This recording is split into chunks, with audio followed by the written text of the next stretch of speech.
Atos dos Apóstolos, capítulo 18, hoje do verso 4 ao verso de número 11. Você sabe, nós estamos falando sobre as 6 visões que Deus concedeu ao apóstolo Paulo e que foram registrados pelo evangelista Lucas no livro de Atos dos Apóstolos. Hoje nós vamos falar sobre a 3ª visão que Deus concedeu ao apóstolo Paulo, registrada no livro de Atos dos Apóstolos.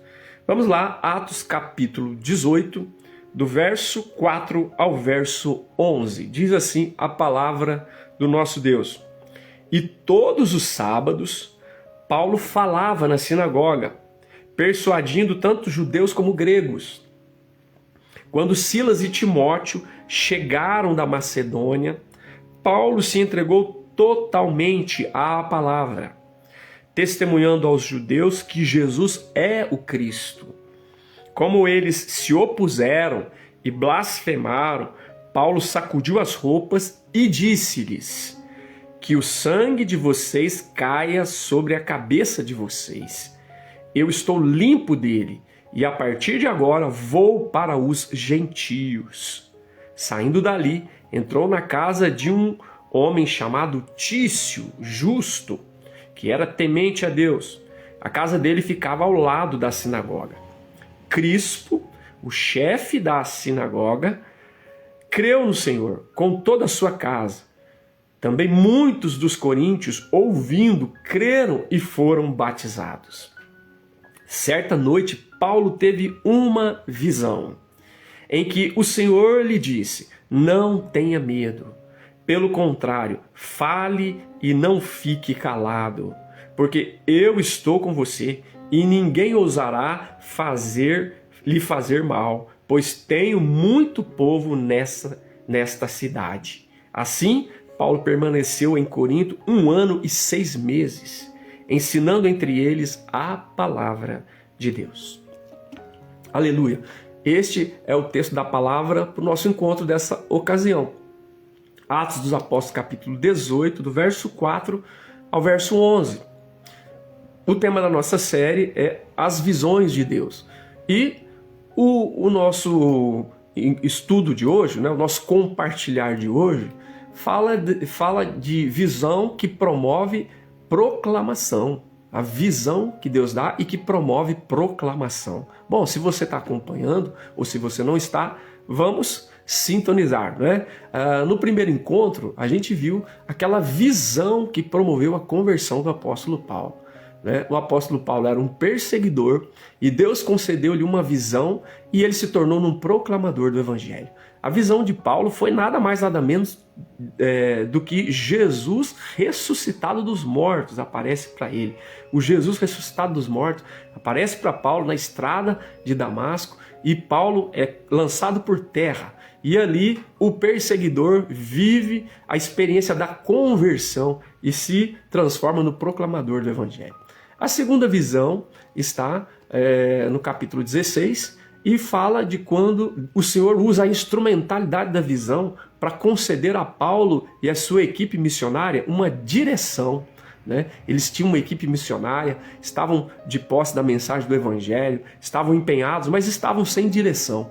E ali, numa visão durante a noite, um varão da Macedônia aparece para Paulo e ele entende que Deus está chamando-os para irem para a Macedônia. E exatamente seguindo essa direção, ali eles veem coisas extraordinárias acontecerem. Né? O Senhor abre o coração de Lídia para a mensagem do Evangelho, uma jovem é liberta de um espírito de adivinhação, e o carcereiro com a sua família são encontrados pela salvação de Deus, e todos são batizados e sentem alegria, né, por terem crido no Senhor. E ali nasce a igreja, a primeira igreja da Europa, a igreja de Filipos, né? A qual será parceira do apóstolo Paulo e para a qual o apóstolo Paulo vai escrever da prisão a carta dos Filipenses, essa carta extraordinária que nós temos no Novo Testamento. Então a primeira visão fala da conversão, a segunda fala da direção e a terceira, a de hoje, fala da proclamação da palavra, proclamação do Evangelho do Senhor Jesus Cristo. É muito interessante, irmãos, porque o apóstolo Paulo fala em Romanos, né, no capítulo 10, verso 13 e verso 14, ele diz assim: todo aquele que invocar o nome do Senhor será salvo. Verso 13, todo aquele que invocar o nome do Senhor será salvo.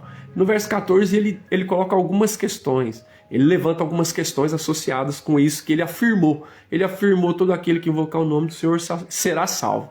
E aí vem 3 questões do verso 14, ele diz: mas como é que eles invocarão aquele em quem eles não creram? Aí depois ele coloca: e como crerão naquele que nunca ouviram?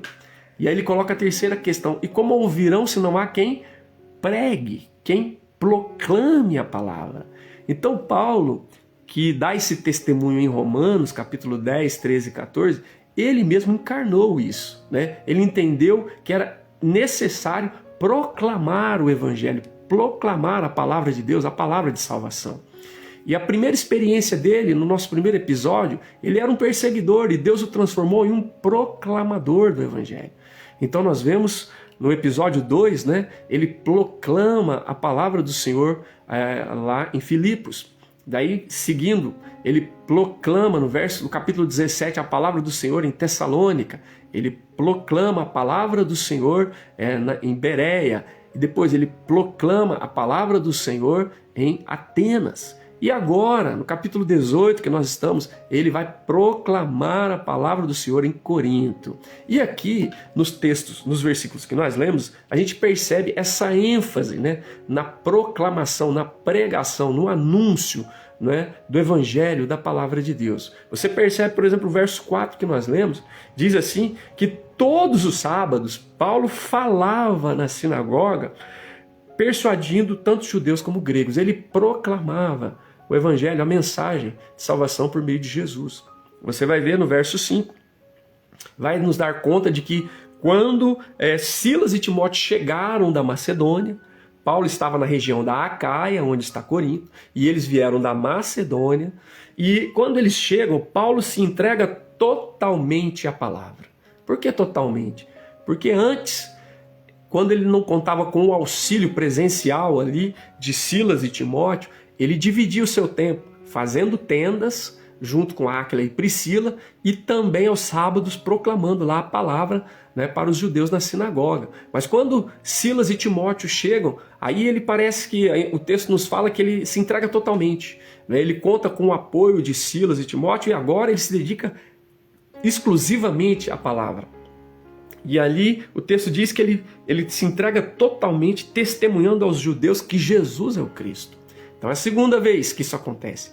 Depois, lá no verso de número 8, indiretamente vai dizer que algumas pessoas ouviram, creram e foram batizadas, porque houve proclamação da palavra por meio do apóstolo Paulo, né?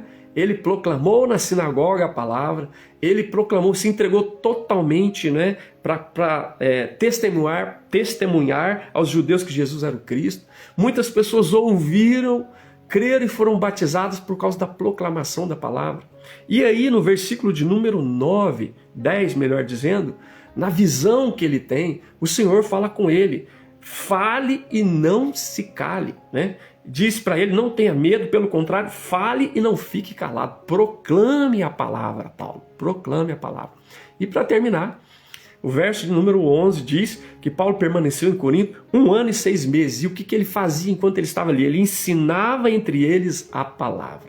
Então você percebe que nós encontramos em Atos dos Apóstolos 6 visões que Deus concedeu ao apóstolo Paulo. Na primeira, no capítulo 9, a visão é um instrumento de Deus para levar Paulo à conversão.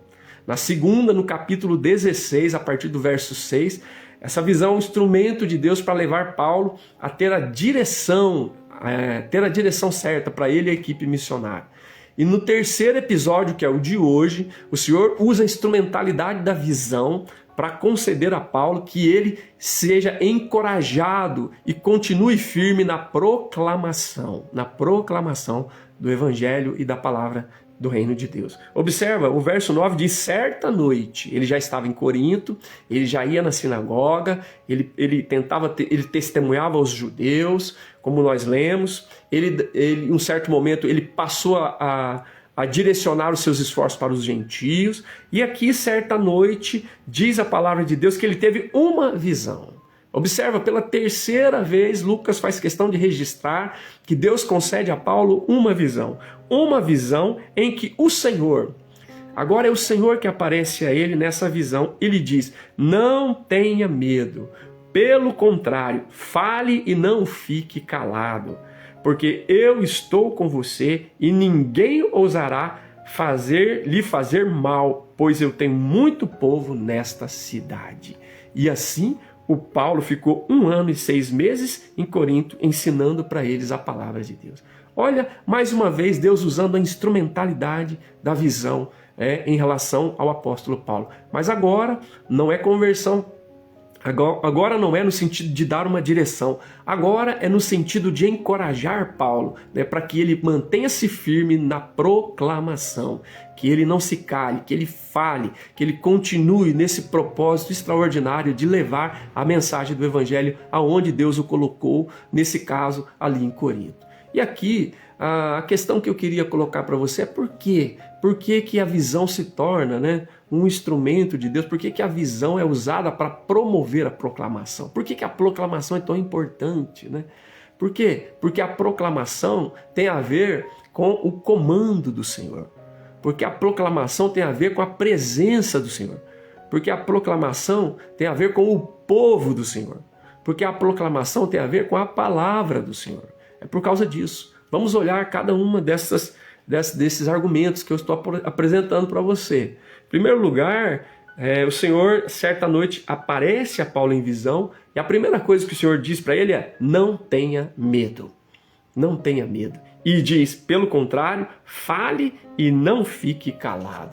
Olha, por que que Paulo é advertido, ou é exortado pelo Senhor, ou é encorajado pelo Senhor dessa maneira? Olha, a gente sabe, porque quando ele proclamou em Filipos, ele enfrentou prisão. Quando ele proclamou a palavra em Tessalônica e Bereia, ele sofreu perseguição. Quando ele proclamou a palavra em Atenas, ele foi ridicularizado. E aqui em Corinto, quando ele proclamou a palavra, o texto diz, no verso de número 6, que eles se opuseram a Paulo e blasfemaram contra Paulo.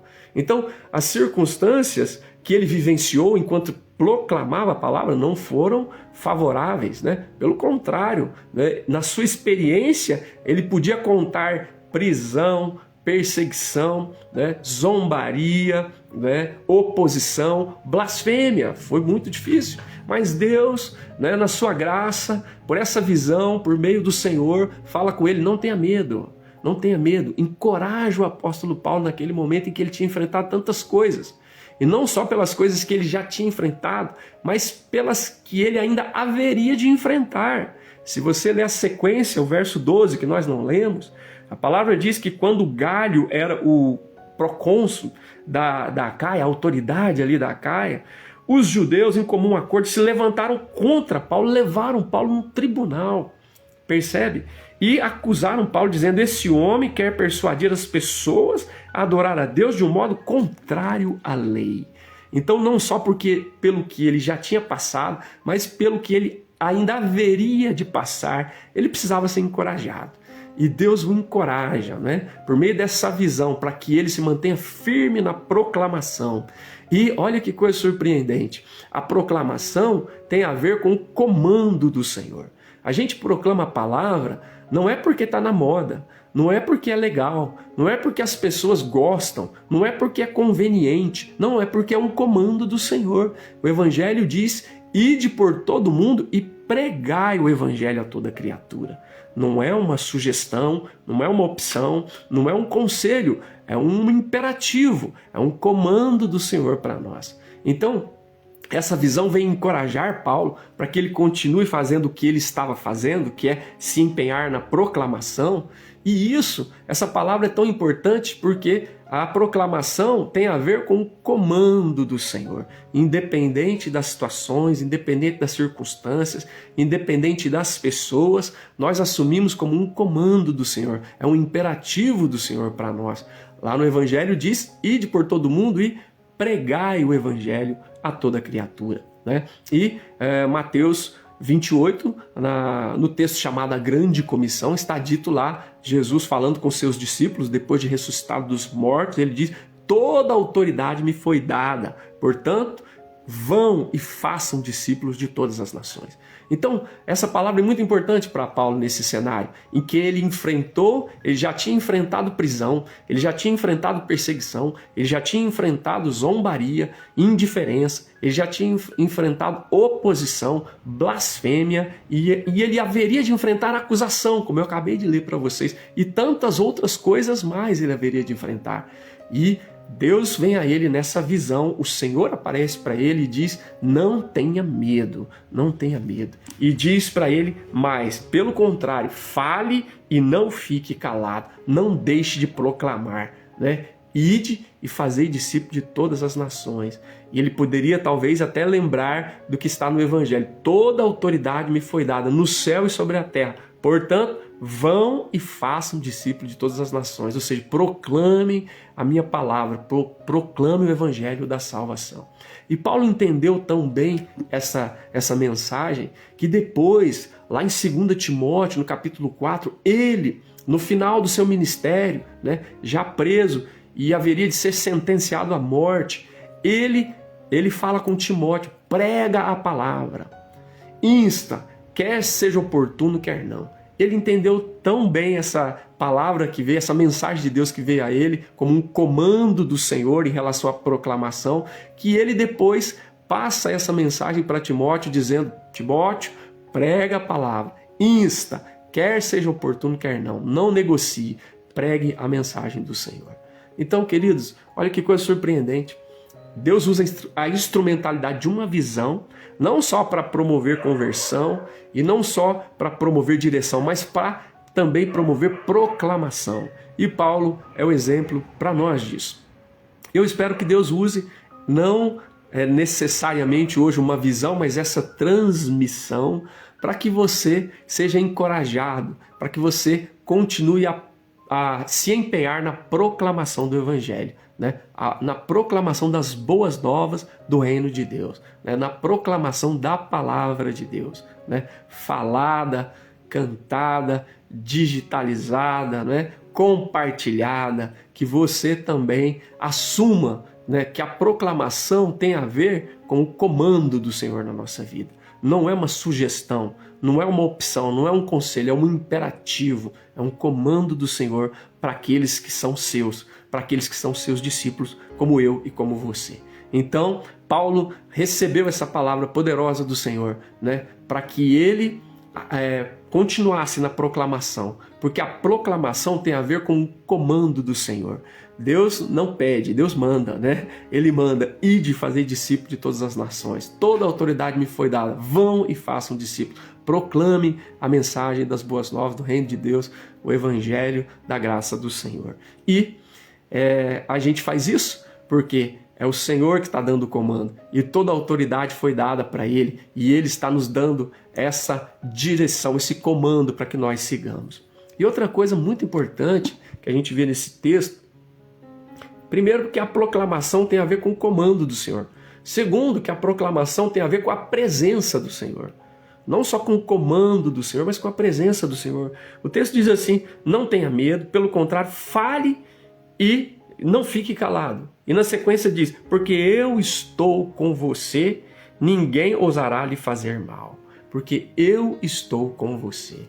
Você lembra o que foi dito lá na grande comissão, em Mateus 28, do 18 em diante? Está dito assim: vão e façam discípulos de todas as nações, batizando em nome do Pai, do Filho e do Espírito Santo. Esse é o comando para nós. E na sequência ele fala: ensinando a guardar todas as coisas que vos tenho ordenado, eis que estou convosco todos os dias até a consumação dos séculos. Olha, a proclamação tem a ver com o comando do Senhor, mas tem a ver também com a presença do Senhor, né? O Evangelho, no começo do Evangelho de Mateus, vai dizer que Jesus é o Emanuel, o Deus conosco. Então, quando nós estamos assumindo o comando do Senhor para nós em relação à proclamação, nós também contamos com a presença do Senhor conosco, né? Nós não vamos sozinhos, nós não vamos meramente no nosso empenho, nós vamos na força do Senhor, nós vamos no poder do Senhor, nós vamos na autoridade do Senhor, né? Como está dito, toda a autoridade me foi dada no céu e na terra, e nós contamos com a presença do Senhor conosco, né? E a presença do Senhor que faz a diferença, né? É a presença do Senhor que permite que haja êxito nesse projeto, né? Você sabe que as pessoas, o nosso papel não é converter as pessoas, né? Nosso papel é proclamar a palavra do Senhor, porque Deus, por meio de seu Espírito, é que convence o homem do pecado, da justiça e do juízo, né? Deus, por meio de seu Espírito, promove regeneração, novo nascimento, faz a pessoa nascer de novo. E o nosso papel é proclamar a palavra do Senhor. E nós temos essa segurança, nós temos essa bênção de saber que nós teremos êxito, não por causa de nós, mas por causa da presença do Senhor conosco e em nós e por meio de nós. Louvado seja o nome do Senhor. Então, quando Paulo tem esse privilégio de pela terceira vez ter uma experiência de visão, agora essa visão é usada por Deus para que ele se mantenha firme, encorajado, né, no projeto de proclamação, né? E essa proclamação tem a ver com o comando do Senhor e tem a ver com a presença do Senhor. A presença do Senhor com ele faz toda a diferença. O Senhor fala com ele, olha, Paulo, não tenha medo, pelo contrário, fale e não fique calado, e porque eu estou com você e ninguém ousará lhe fazer mal. E isso se cumpre logo em seguida, né? No verso de número 14 até o verso de número 16 de Atos 18, que nós estamos lendo, né? No contexto posterior ao texto que nós lemos, vai falar que os judeus, né, fizeram uma denúncia contra Paulo, como nós lemos depois no verso 12 e 13, fizeram uma denúncia, né, diante do procônsul Galho, fizeram uma denúncia dizendo que ele estava persuadindo as pessoas a adorar a Deus de um modo contrário à lei, levar a causa, a queixa diante de Galho. E aí o que acontece? Olha como Deus trabalha. O Galho, quando houve a denúncia, o texto diz assim no verso 14: se fosse de fato alguma injustiça ou crime de maior gravidade, ó judeus, eu teria motivo para acolher a queixa que vocês estão trazendo. Se fosse algo realmente sério, grave, eu de injustiça ou de crime, eu haveria de acolher essa acusação de vocês. Mas como é uma questão de palavras, de nomes, da própria lei de vocês mesmo que cuidem disso, porque eu não quero ser juiz disso. E ele expulsou todo mundo do tribunal. Olha que situação.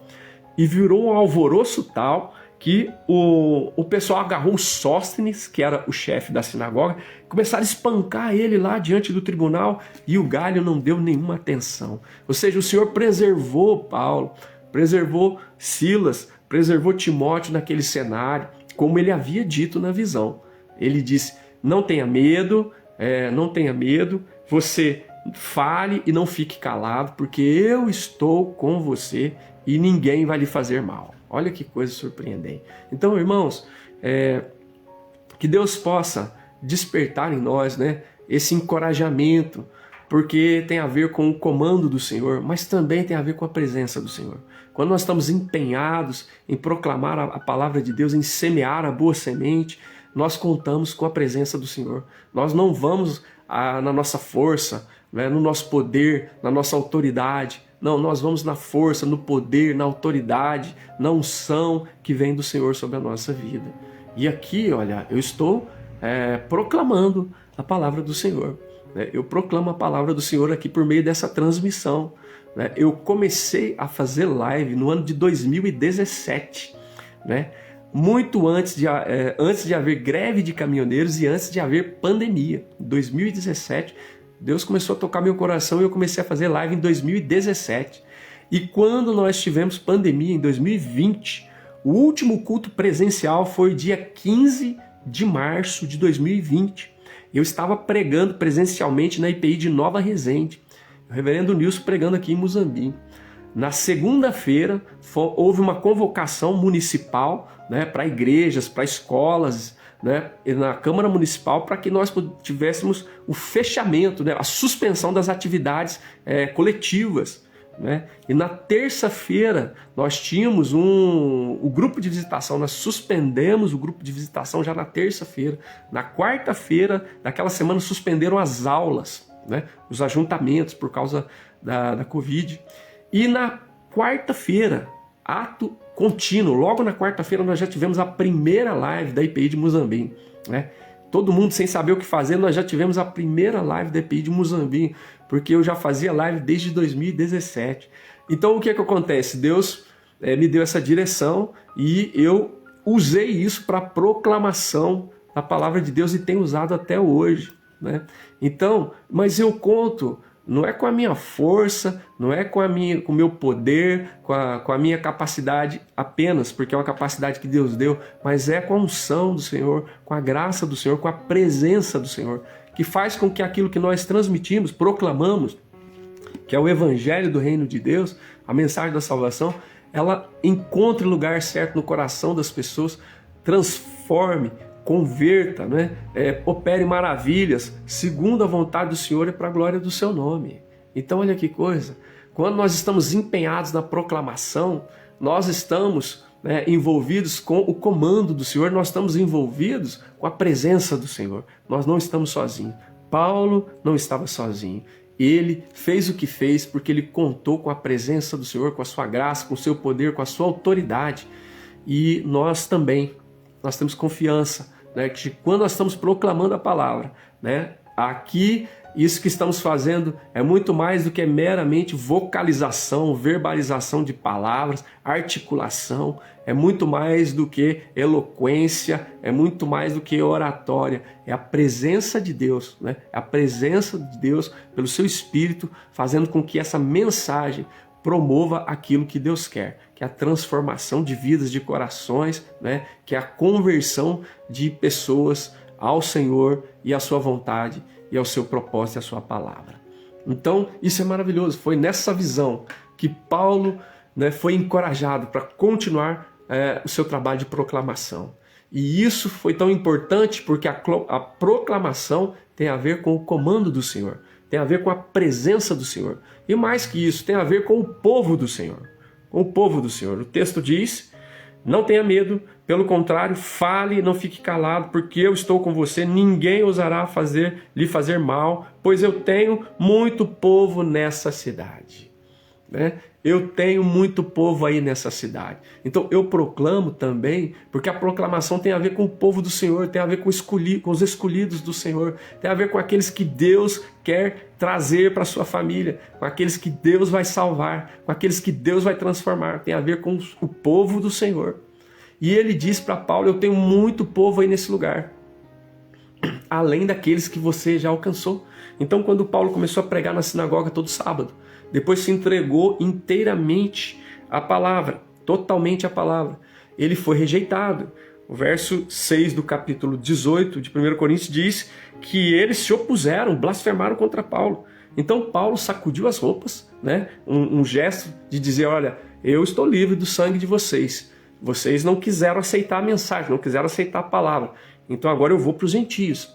E ele focou agora a proclamação nos gentios. E o texto diz que se de um lado houve rejeição, houve oposição, houve blasfêmia, do outro lado, ao contrário, houve aceitação, houve acolhimento, houve transformação, houve conversão de vidas. A palavra diz, no verso de número 7, que o Tício, o justo, acolheu Paulo. E diz mais, que o Crispo, que era um chefe da sinagoga, ele se converteu, a sua família se converteu, foram batizados, e muitos dos coríntios também ouviram, creram e foram batizados.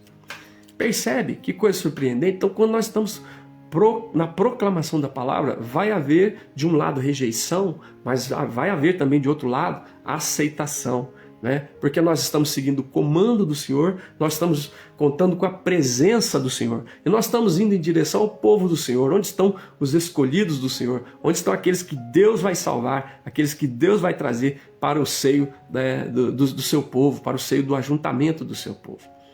Se você ver no capítulo 17, no final desse capítulo, Paulo tinha pregado no Areópago, em Atenas, e a conclusão do texto diz assim que alguns, depois que ouviram Paulo, zombaram dele. Outros disseram, não, vamos ouvir você em outro momento. Quer dizer, foram indiferentes com a mensagem dele. Mas o texto diz que muitos creram e se uniram a Paulo. Entre essas pessoas estava Dionísio, o Areopagita, estava uma mulher chamada Dâmaris e algumas outras pessoas se uniram. E o Senhor fala para Paulo, olha, Paulo, eu quero que você continue firme na proclamação, porque isso tem a ver com o meu comando, isso tem a ver com a minha presença, isso tem a ver com o meu povo que está aí nesse lugar. Sabe? Olha, Paulo, você viu aí o Tício, o Justo, você viu aí o Crispo com a sua família, você viu muitos outros coríntios, né, também se convertendo, mas tem muito mais gente aí nesse lugar que são os meus escolhidos, que vão vir fazer parte da minha igreja e do meu povo. E você sabe que depois disso, né, Paulo escreve 2 cartas aos coríntios. Né? Por quê? Porque se estabeleceu ali uma igreja, uma comunidade dos discípulos de Jesus. Então, a proclamação tem a ver com aqueles que Deus vai alcançar, com aqueles que Deus escolheu, com aqueles que Deus decidiu salvar, decidiu santificar, decidiu transformar, decidiu que serão membros da família dele. Olha que coisa surpreendente. Então eu estou proclamando aqui e eu tenho certeza de que tem muito povo do Senhor espalhado por aí. Por isso que eu digo para você, curta e compartilhe, porque essa mensagem vai chegar e muitos daqueles que são do Senhor serão tocados, né? Serão transformados, serão convertidos, porque são o povo do Senhor. Ele vai trazer, ele vai atrair, ele vai resgatar, ele vai transformar, né? Pela proclamação da palavra do Senhor. De repente, tem alguém que está ouvindo e que vai ser despertado hoje por essa palavra, por essa proclamação, porque faz parte do povo do Senhor. E Deus vai trazer para fazer parte da família da fé, para começar a viver aquilo que Deus tem para a vida do seu povo. Né? Olha que coisa linda. O Paulo ouve isso, né? Não tenha medo, Paulo. Pelo contrário, fale e não fique calado, porque eu estou com você, ninguém ousará fazer mal para você e eu tenho muita gente nessa cidade. Deus tem muito povo aqui em Muzambinho ainda para ser alcançado. Né? Deus tem muito povo em São Paulo, em Santo André, em Piracicaba. Né? Deus tem muito povo em vários lugares, em São Sebastião do Paraíso, em Mogi Guaçu, né? Em Botelhos, em Cabo Verde, em Palmé. Deus tem muito povo para ser alcançado. É por isso que Ele nos dá o encorajamento para a gente ficar firme na proclamação do Evangelho. Às vezes eu converso com algumas pessoas, igual essa semana eu fui visitar a nossa querida irmã Adair, que completou 93 anos, e ela fica surpresa, né, de ver que algumas pessoas hoje fazem parte da igreja, estão lá. Né? Você nunca imaginava ver aquela pessoa e ela está lá, porque ele era povo do Senhor e foi alcançado pela proclamação do Evangelho. Então, que coisa extraordinária. Paulo teve a graça de Deus de pela 3ª vez ter uma experiência de uma visão. A primeira foi levá-lo à conversão, a segunda levou ele a ter direção e a terceira firmou ele na proclamação do Evangelho. Por quê? Porque a proclamação tem a ver com o comando do Senhor, tem a ver com a presença do Senhor, tem a ver com o povo do Senhor e tem a ver com a palavra do Senhor. O verso 11 diz assim: o Paulo permaneceu em Corinto 1 ano e 6 meses. 1 ano e 6 meses ele ficou ali. E nesse tempo ele ficou ensinando entre eles a palavra de Deus. Olha que coisa maravilhosa. Tem a ver com a palavra de Deus. A proclamação não é filosofia, não é teoria, não são novidades científicas, sociais, não, é o Evangelho. E o Paulo diz lá em Romanos, né? Eu não me envergonho do Evangelho, porque o Evangelho é o poder de Deus para a salvação. Primeiro do judeu e depois do grego, do gentio, né? Porque pelo Evangelho se revela a justiça de Deus, de fé em fé, né? O justo viverá pela fé. Isso é o Evangelho. Então Paulo sabia, né? Ele tomou conhecimento a partir dessa visão, ou foi reafirmado para ele a partir dessa visão que ele teve, né? De que ele precisava ficar firme na proclamação. Ele precisava ficar firme, né? Por quê? Porque tinha a ver com o comando do Senhor para ele, tinha a ver com a presença do Senhor com ele, tinha a ver com o povo de Deus que ele haveria de alcançar e tinha a ver com a palavra de Deus. Olha que coisa surpreendente. Ele ficou ali pregando a palavra do Senhor. E nós cremos, como Paulo, que o Evangelho é o poder de Deus para a salvação de todo aquele que crê. de todo aquele que confessa Jesus como Senhor e Salvador da sua vida. O Evangelho tem esse poder de transformar a pessoa de dentro para fora. Nós podemos fazer iniciativas que supostamente transformam as pessoas de fora, mas não conseguem mudar de dentro. Mas o Evangelho, a mensagem da salvação, da graça de Deus em Cristo Jesus, transforma de dentro para fora, né? E quando isso acontece, é revolucionário. O que Deus pode fazer é algo tremendo. E Paulo é evidência clara disso. Ele era blasfemo, perseguidor, insolente, né? Ele perseguia a igreja do Senhor e ele se tornou um proclamador do nome do Senhor. Porque o Evangelho, esse poder, tocou Paulo e transformou ele, né, num apóstolo, num missionário, num pregador, né, da palavra de Deus. E isso é o que eu desejo que aconteça com quem ainda não teve essa experiência. É a minha oração, que você seja contado como o povo do Senhor, né, e que você possa ser tocado pela palavra do Senhor. Que Deus te transforme, que Deus te converta, que Deus te regenere, né, que Deus faça aquilo que ninguém pode fazer. Que ninguém pode fazer, que é tocar você no seu coração, no seu íntimo e transformar você em nova criatura e pôr em você o desejo das coisas de Deus, porque Ele coloca em nós, Ele opera em nós o querer e o realizar.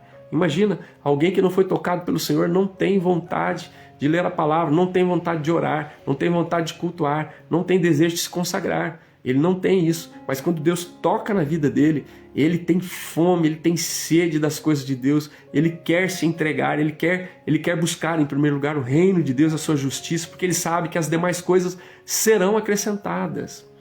Então, essa visão, essa terceira experiência de visão que Paulo teve foi extraordinária, porque nessa visão Deus trabalhou com Paulo a firmeza para que ele continuasse firme na proclamação do Evangelho. O Evangelho é o poder de Deus para a salvação. O que o nosso mundo precisa é do Evangelho. As outras coisas são importantes, né? Educação é importante, segurança é importante, né? Lazer é importante, mas o Evangelho é determinante, porque todas as outras coisas promovem satisfação da cara para fora. Só o Evangelho promove transformação e satisfação da cara para dentro. E quando alguém é tocado pelo Evangelho da cara para dentro, vai ter mudança da cara para fora. Vai ser outra pessoa. Essa pessoa vai ter novos propósitos, né? Novos objetivos, vai ter novos conceitos, novos valores, vai ter novo estilo de vida. E é isso que muda o mundo. Você vê que muda político, muda partido, muda filosofia, muda ideologia, mas o mundo não muda. Porque o que muda o mundo é o Evangelho, o Jesus do Evangelho e o Evangelho de Jesus. Então, que Deus permita que nós possamos, como Paulo, ser reanimados, ser revigorados na firmeza, na proclamação. Na proclamação. Paulo teve uma visão, você não está tendo uma visão, você está tendo uma transmissão. E que por meio dessa transmissão, né, baseada na palavra de Deus no Evangelho, você possa se reanimar, se firmar na proclamação do Evangelho do Senhor. Porque a proclamação tem a ver com o comando do Senhor, tem a ver com a presença do Senhor, tem a ver com o povo do Senhor, tem a ver com a palavra do Senhor. Que Deus permita que isso possa abrir a nossa mente, abrir o nosso coração, a nossa visão para aquilo que Deus quer fazer em nós, quer fazer por meio de nós para a glória do seu nome, em nome de Jesus. Amém, amém e amém. Obrigado, Senhor, pela tua palavra, obrigado por estas visões que o Senhor permitiu que Paulo tivesse, Senhor, e obrigado porque o Senhor concedeu a ele experiência de conversão, de direção e também de firmeza na proclamação da tua palavra. Que nós possamos também nos firmar na proclamação da tua palavra. E se alguém não teve a experiência, que seja tocado pela proclamação da palavra, que tenha uma experiência com Deus vivo, que se revelou a nós na pessoa de Jesus. Que tenha uma experiência com Jesus do Evangelho e com o Evangelho de Jesus. É a nossa oração, no nome dele e para a tua glória. Amém, amém e amém. Aleluia!